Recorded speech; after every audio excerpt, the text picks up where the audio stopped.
June 1ஆம் தேதி பள்ளிகள் திறக்கப்படுவது வழக்கம். ஆனால் இந்த முறை ஜூன் 1ஆம் தேதி சனிக்கிழமை வருகிறது. ஆகையால பள்ளிகள் 3ஆம் தேதி திறக்கலாம் என்கிற கருத்து வைக்கப்பட்டது.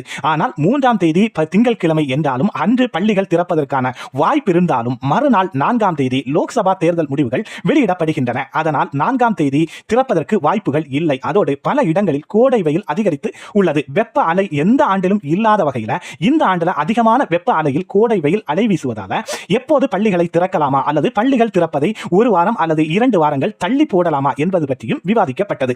என்றாலும் இந்த பள்ளிகள் திறப்பு தொடர்பாக இறுதியாக எந்த முடிவும் எட்டப்படவில்லை. இது பற்றி மீண்டும் அடுத்த கட்டமாக ஆலோசனை செய்து பள்ளிகள் திறப்பதை அதிகாரப்பூர்வமாக அறிவிக்கலாம் என்று இந்த பள்ளி திறப்பு தொடர்பான ஒரு சரியான ஒரு தகவல் வெளியாகாமல் அந்த கூட்டம் அத்தோடு நிறைவு செய்யப்பட்டது. இந்த தகவலை தான், இந்த பள்ளிகள் திறப்பு பற்றிய இந்த தகவலை தான் நாம நம்முடைய நேயர்களுக்காக கொண்டு வந்து சேர்த்திருக்கிறோம். இது போன்ற பல்வேறு பயனுள்ள தகவல்களை அறிந்து கொள்ள நம்முடைய சேனலோடு இணைந்திருங்கள். நாமும் உங்களுக்காக காத்திருக்கிறோம்.